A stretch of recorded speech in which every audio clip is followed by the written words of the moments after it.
Ever meet someone so brazenly rude you have to stop and ask yourself, did they really just say that out loud? Like their ego entered the room before they did. These are the people who talk over you, throw shade like it's casual conversation, and walk around with the attitude that the world owes them an apology. And somehow they expect you to just nod, smile, and absorb it like your boundaries don't matter. But here's the uncomfortable truth. Disrespect only thrives where permission is given. And most of us, we've been trained to stay quiet, to keep the peace, to turn the other cheek, while our dignity gets chipped away piece by piece. But what if I told you that silence isn't strength when it's born out of fear? It's surrender. In this video, we're going to dismantle the lie that staying calm means staying passive and show you how real power responds when disrespect knocks. There's a certain type of silence that feels louder than any shout. It happens when you decide to stop justifying your worth to people who aren't even qualified to question it. You ever been there? Someone talks down to you with this smug sense of superiority, like they've just forgotten that respect is a two-way street. You're sitting there thinking, did that really just come out of their mouth? It stings for a second, and then something inside you shifts. You realize, I don't have to match this energy. I don't need to respond in kind. I can choose strength over spectacle. And in that moment, you reclaim your power, not by clapping back louder, but by standing firm in calm dignity. Marcus Aurelius once wrote, "The best revenge is to be unlike him who performed the injury." That quote lives in my bones because when you respond to disrespect with dignity, you don't just protect your peace, you starve their ego. Rude people crave chaos. They feed off emotional reactions, off the feeling that they got to you. So when you deny them that satisfaction, that's the real burn. That's power. Stoicism teaches us something we often forget in the heat of the moment, that our reactions are the only thing we truly control. Not their words, not their tone, just the way we choose to meet the moment. When you say, I don't lower myself to your level, you're not being passive, you're being precise. You're drawing a line in the sand without stepping into theirs. Carl Jung believed that everything that irritates us about others can lead us to an understanding of ourselves. That used to frustrate me because when someone disrespects you, the last thing you want to do is turn inward. But over time, I learned, when I stay calm in the face of someone else's storm, I see exactly how far I've come. The old me would have exploded, tried to prove a point, tried to win the room. Now, I don't play games with people who are losing battles with themselves. Disrespect thrives in noise. It survives because people engage with it, fuel it, make a scene. But when you let it die quietly, it has nowhere to go, it suffocates in your silence. That's why your calmness isn't just personal growth, it's psychological dominance. The next time someone talks down to you, tries to bait you, tries to drag you into their circus, remember this, you don't need to fight, you don't need to flinch. You just need one line, calmly delivered, that ends the conversation before it even begins. I don't lower myself to your level. And then walk away. Let them sit with the silence. Let them feel the absence of your reaction. That's the kind of power you can't fake and the kind they'll never forget.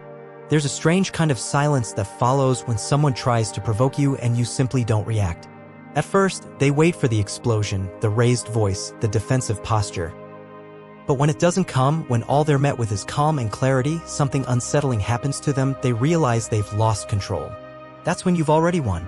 Because the moment you stop giving your energy to chaos, you become something they can't manipulate, a still flame in a room full of wind. Most people walk through life like emotional sponges, absorbing every insult, every passive-aggressive jab, every slight glance that doesn't feel quite right. They personalize everything. They let it eat away at them, shaping their mood, their words, their entire day. But there's another way, a wiser way. The Stoics believed that real strength isn't in how loud you clap back, but in how little you need to. Marcus Aurelius said, you have power over your mind, not outside events. Realize this and you will find strength. That quote doesn't just sound good, it's a life strategy. Because when you finally accept that your peace is your own, you stop handing it out to people who haven't earned it. When someone can no longer trigger you, they no longer control you. The more you react, the more you reveal your buttons, your fears, your insecurities. But when you hold your peace, when you guard it like sacred ground, you become untouchable. Carl Jung once noted that everything that irritates us about others can lead us to an understanding of ourselves. It's true. I started to see that the people who annoyed me most weren't showing me something about them. They were exposing something unhealed in me. And when I stopped reacting, I could finally see it for what it was. A lesson, not a threat. You see, not every comment deserves a reply. Not every insult is worth unpacking. Some things are just noise, testing your inner volume. And if your piece is loud enough, the noise fades into irrelevance. That's the real flex. Not showing how sharp your tongue is, but how unshakable your spirit is. Let them throw shade. Let them bait you. Let them drown in their own noise while you walk out dry. It's strange how certain words stick. They echo not because they're true, but because they hit something raw, something unfinished inside you. You can walk away from a moment physically, but still carry it mentally like an old, unwanted souvenir. Ever notice that? How disrespect doesn't just come and go, it lingers like an unwelcome guest who refuses to leave. That's how it works. Someone says something careless or cruel, and suddenly you're lying awake at night, reliving it, rewriting your response, wondering if you should have said more, done more. But here's the thing nobody tells you: you don't have to let their words take up space in your mind. You are not a storage unit for other people's projections. The Stoics knew this better than anyone. Seneca once said, "We suffer more often in imagination than in reality." That quote hits differently when you're replaying someone's insult over and over in your head, doesn't it? Because most of the damage isn't from what they said. It's from what you let it become inside you. The interpretation, the repetition, the false belief that maybe, just maybe, they were right. But that's the trick disrespect plays. It wears the mask of truth and hopes you won't look closely enough to question it. Carl Jung once observed that what you resist persists. But I've learned it's not just about resisting thoughts. It's about acknowledging them without renting them space. You can say, "I heard that. I see what you're trying to do. And no, you don't get to stay."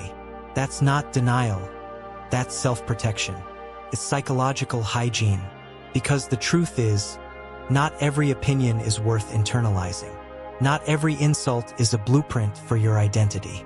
The people who throw the harshest words often have the most unresolved pain. They lash out not because they see you clearly, but because they don't see themselves at all. They need you to hurt so they can feel powerful. But when you deny them that, when you walk away clean, unaffected, unapologetic, that's when they realize they never had any power to begin with. Disrespect only grows when you water it with attention. When you replay the moment, dissect the tone, write imaginary comebacks in your head, that's how it multiplies. But when you say, "No, this doesn't live here," you take the air out of it. You end the loop. You protect your inner space like it's sacred ground, because it is. So next time someone throws shade, a low blow, or a careless insult, pause. Ask yourself, do I want to carry this? Do I want to keep hearing this every time I close my eyes? And if the answer is no, make it final. Say it out loud if you need to. "I won't let your words live in my head." That's not weakness, that's freedom. And that's the kind of power that doesn't just silence your enemies, it silences your overthinking, your self-doubt, your need to make sense of nonsense. It's wild how often people show you who they are without even realizing it. You think they're attacking you, insulting you, tearing you down. But if you listen closely, you'll hear something else, a confession wrapped in sarcasm, drenched in bravado, but a confession nonetheless. Because the truth is, people rarely speak to you. They speak from themselves, from their fears, from their shame, from the parts of them they don't want to face. And when they feel small, they try to make you feel smaller, not because you are, but because if they can bring you down, they won't feel quite so alone in their own misery. This is why Stoicism matters so much in moments like this. Epictetus once said, "What upsets people is not things themselves, but their judgments about these things." When someone insults you, it's easy to take it at face value, to internalize it, stew on it, react. But the Stoic sees deeper. The Stoic understands that an insult says little about the target and everything about the source. Disrespect is often just disguised pain or insecurity or fear dressed up as confidence. I remember a moment so clearly. I was in a conversation, more like a debate, that turned sour, and the person on the other side looked at me and said, "You're way too sensitive. You'll never survive out here." Now, years ago, that would have hit hard. I would have started questioning myself, maybe even apologizing for who I am. But not that day. Because I saw it for what it was, not a comment about me, but a mirror reflecting their fear. What they were really saying was, "I don't know how to feel deeply. I've numbed myself so much I see empathy as weakness." So I looked at them, calm as ever, and said, "Thanks for revealing more about yourself." And that's when I saw it. That flicker in their eyes, that moment where they knew I'd seen past the mask. Because projection, as Carl Jung explained, is the unconscious transfer of one's own desires or emotions onto another person. People accuse you of being too emotional, too ambitious, too naive, because they're uncomfortable with those same traits in themselves. They don't have the tools to process their own depth, so they attack yours. The moment you realize this, everything changes. Suddenly you don't feel attacked anymore, you feel informed. Their words don't cut the same way because now you understand. They're not revealing the truth about you. They're exposing the truth about themselves. And that knowledge, that's freedom. Because when you respond with a calm observation instead of an emotional reaction, you hold up a mirror they weren't ready to face. Think about it. When someone throws unprovoked shade, they're hoping for chaos. They want you flustered, reactive, off balance. But if you respond with calm clarity, if you look at them and say, "You just revealed more about yourself," you shut the whole game down. You flip the script. You remind them and everyone watching that not all battles are worth entering. Some are meant to be observed, understood, and walked away from with grace. Some conversations are traps disguised as dialogue. You don't realize it at first. You step in thinking it's just a disagreement, maybe even a productive one. But then you notice the tone, the interruptions, the smirks, the subtle digs hidden in "just kidding," and it clicks. This person isn't trying to understand, they're trying to win. Or worse, trying to drag you into a mess so they don't have to sit in it alone. That's when you know this isn't a conversation. It's a storm. And you've outgrown the need to dance in the rain just to prove you're unbothered. There's a certain maturity that comes with knowing when to stop talking, when to step back, when to realize that protecting your peace doesn't require a mic drop or a dramatic exit.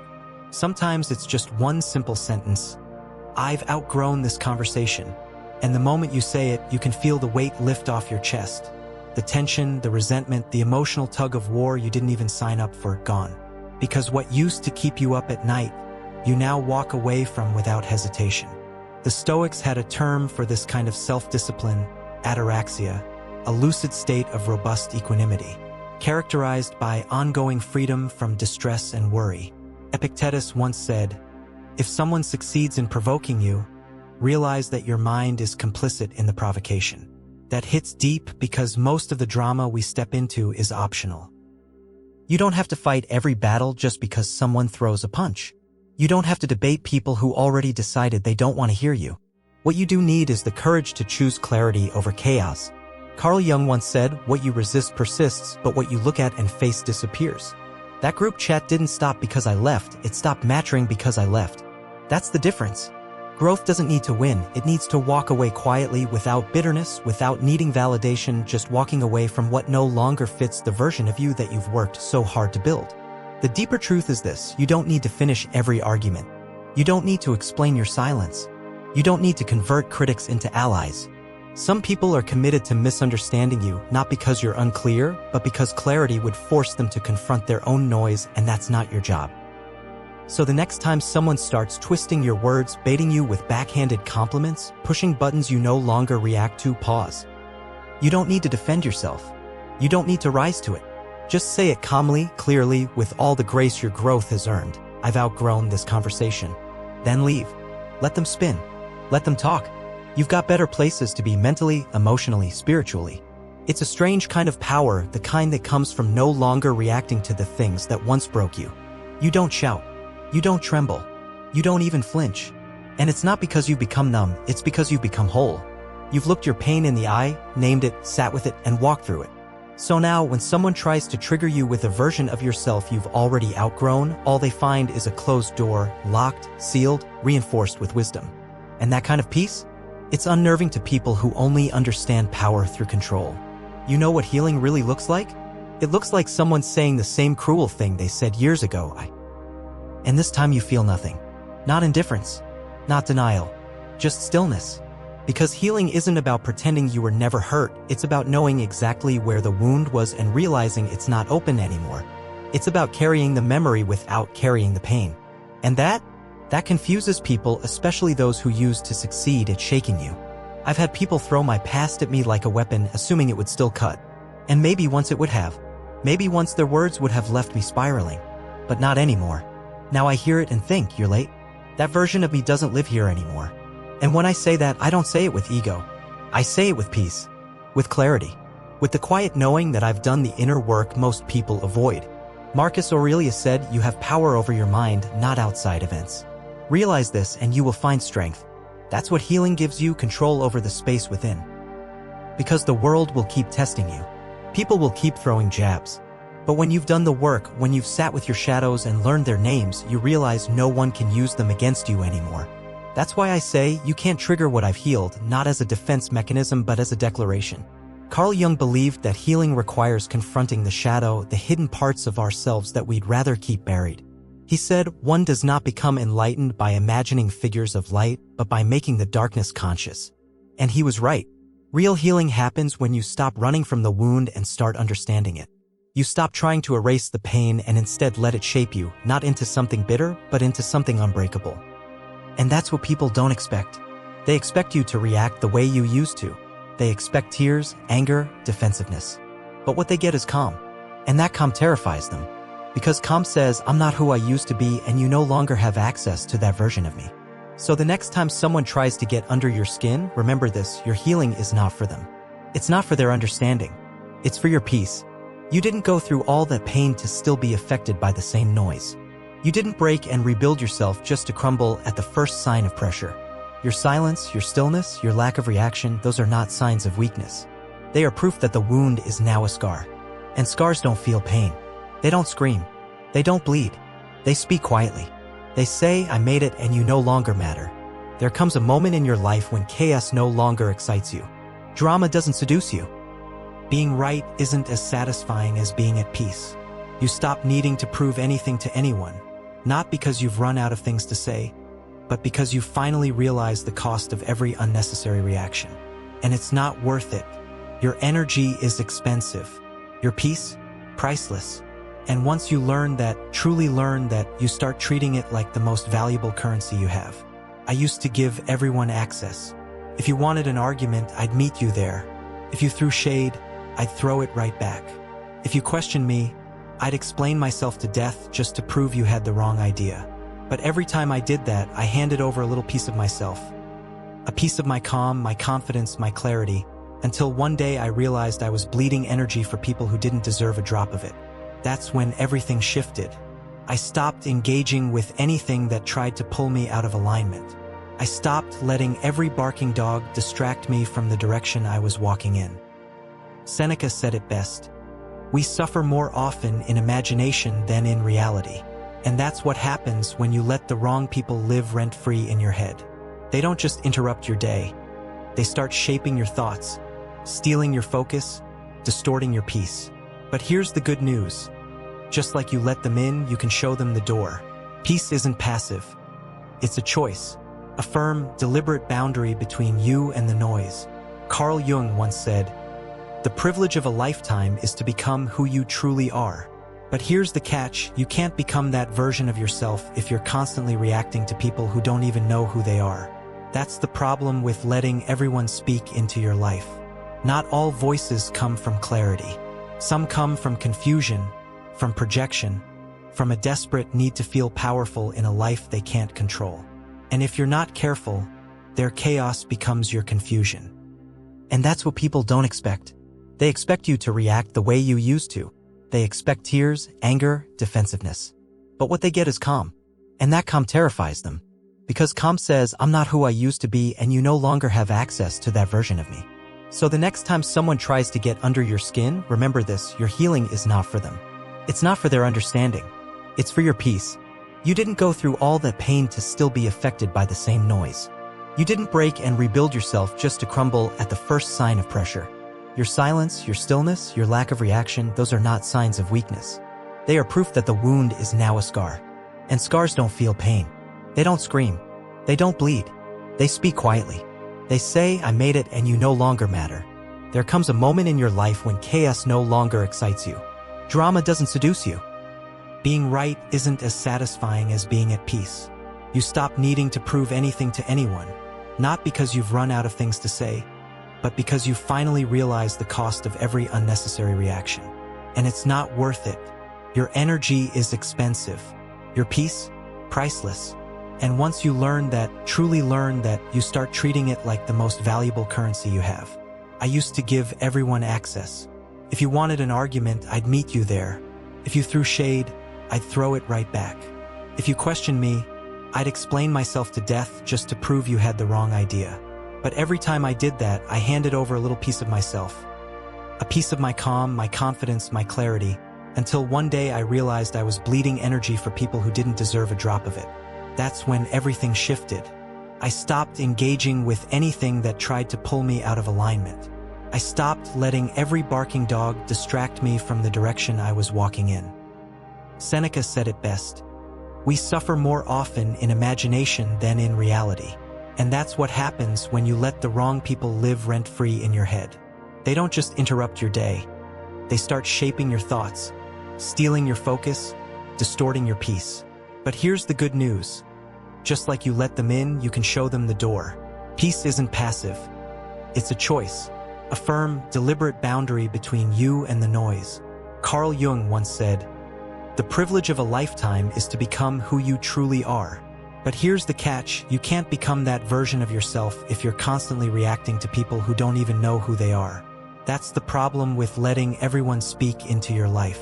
Not all voices come from clarity.